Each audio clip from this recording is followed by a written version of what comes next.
Hello and thank you for joining me today. Well, this is the Monday, September 13th edition of our video devotionals, and we appreciate you being with us today and hope your Monday's going well. I mean, now it's custom, I have to say it. Mondays can be sluggish and slow. It's Monday.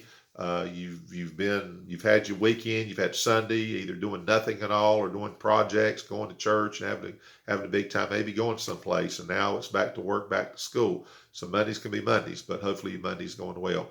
We're going to jump into things kind of quick today. I've got our theme this week is going to be saints, and you'll understand this as I tell you a story about an event that happened to us and to the church here in the last couple of days. And so I'm going to jump into it because it's going to be lengthy.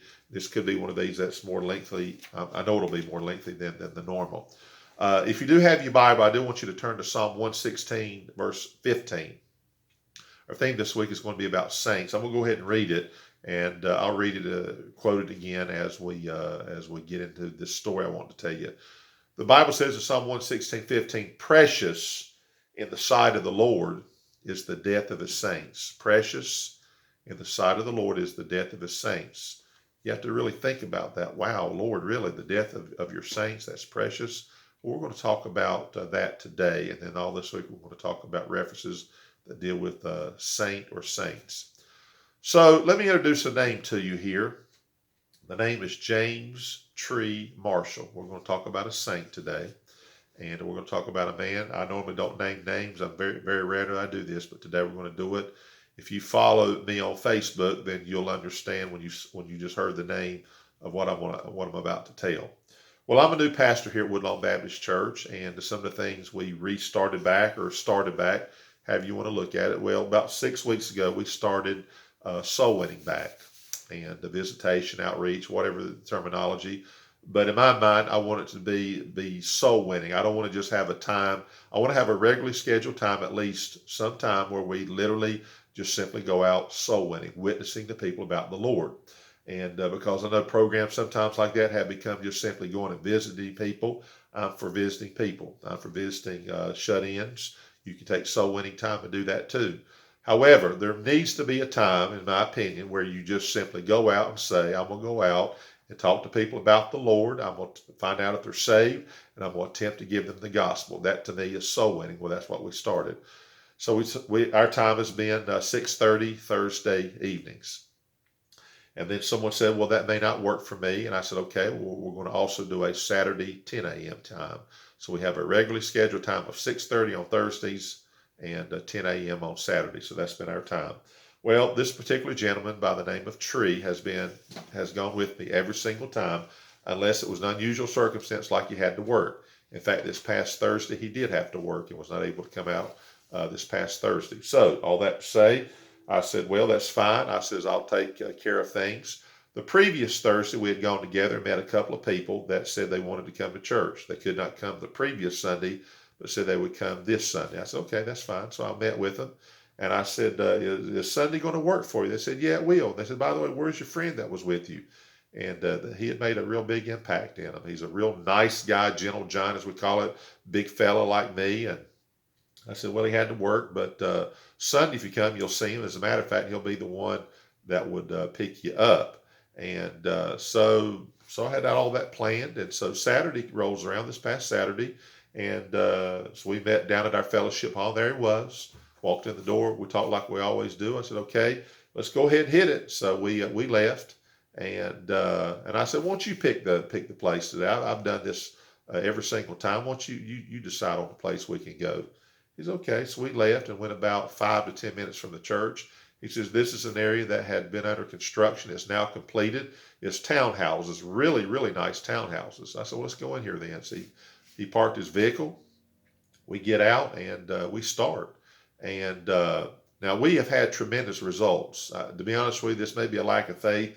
We've had better results than I thought we'd have. The response has been tremendous. I mean, there's been virtually no unkind words been said to us. There's been a few who wasn't interested, but they were kind about it.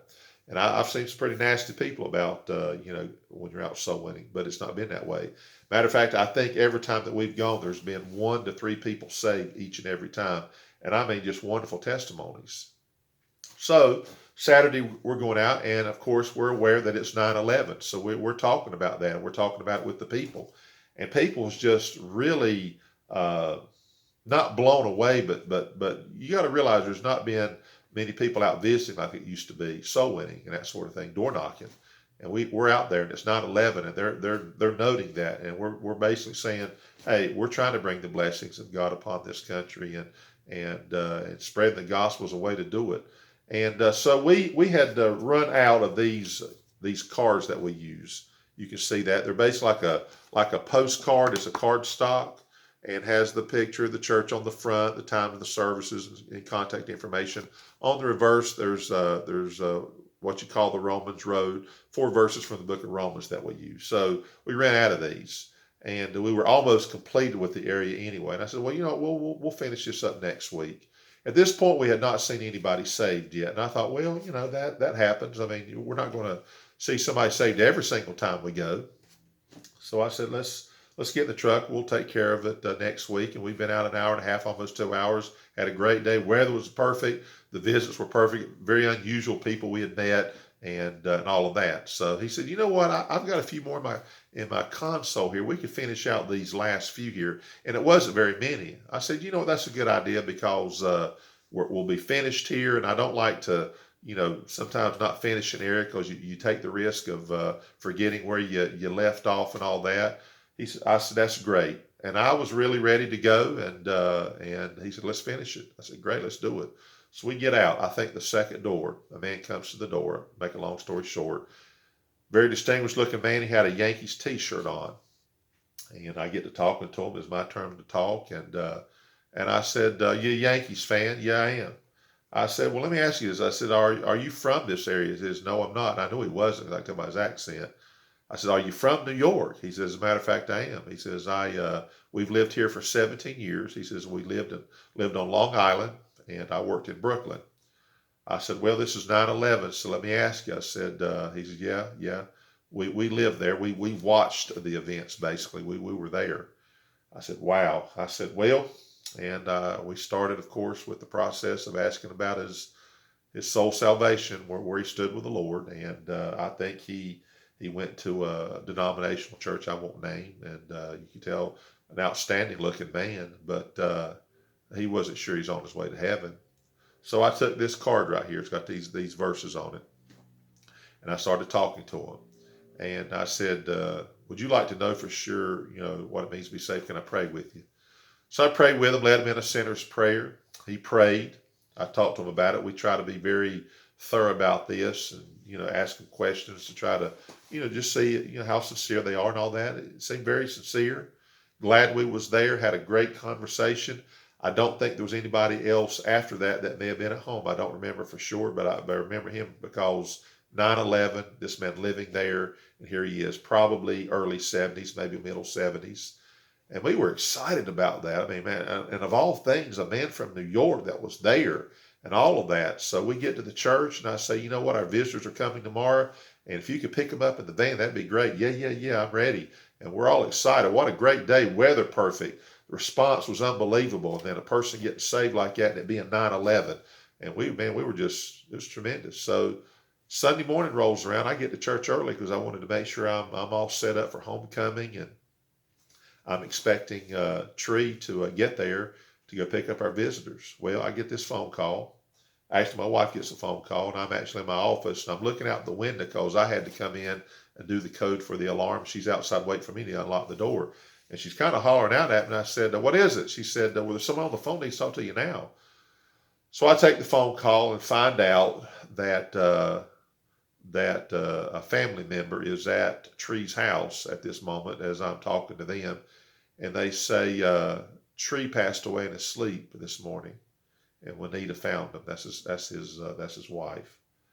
Well, the shock and trying to, I'm literally waiting on him to show up. I'm still excited about what we had just experienced less than 12 hours ago. And then I get this phone call, and no one knows about this except me and this family member. We're within less than an hour of the church starting. these visitors, I said, well, kind of almost in a fog, I said, I'm going to go get them myself. I take my vehicle, I show up, and the lady says, I thought you was coming with the church van. I said, well, we were. And I said, I need to tell you something. So she and this man got in the vehicle, and I said, Tree, he passed away this morning. Well, I mean, they were like, what? I said, I know. I says, no one knows. I'm getting ready to start church, and I've got to announce this to the church on homecoming Sunday.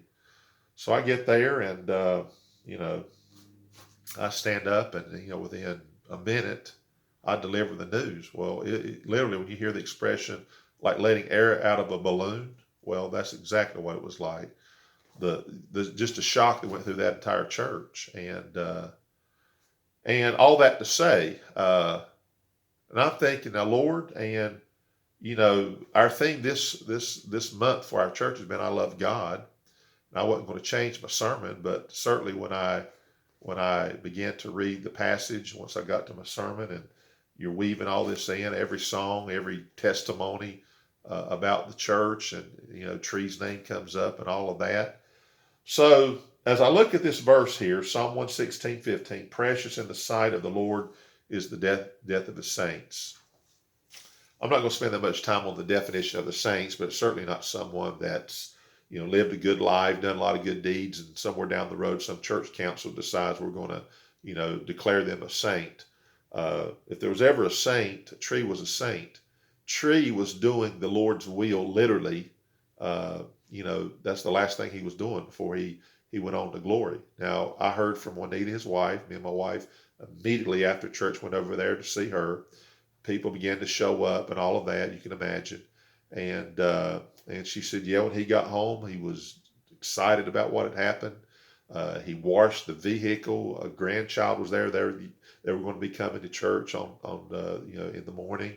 And she said, just had a great day. I mean, just the energy and just spending it with family. And what had happened. I said, again, I'm in shock. I know you're in shock. Why him? Especially with all that happened. And all I can say is this, God is God, and God's never on trial. But I'll say this, the Bible says precious in the sight of the Lord is the death of the saints.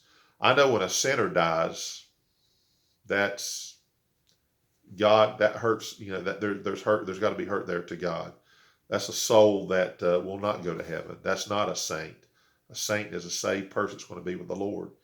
And how precious it is to know that my friend Tree, my soul winning partner, is with the Lord, and saw a man saved, literally, that was commemorating the events of the day, the 20th anniversary of 9/11, and then got to spend all that time with his family, and then had two visitors as a result of me and him visiting come to church that he did not get to see come to church. He didn't get to pick him up. He had already done his life's work. But if ever there's a fulfillment of the statement of the truth, precious in the sight of the Lord is the death of his saints, then I can't think of anyone that would more fulfill that than James Tree Marshall did. So I want you to pray for his family, Juanita especially, that's his wife, and precious people. He had a wonderful testimony, especially how they dealt with the senior saints in the church, those who were alive and elderly and to serve the Lord, and how they loved to serve them. So think of the family, and this week we'll speak about saints this week.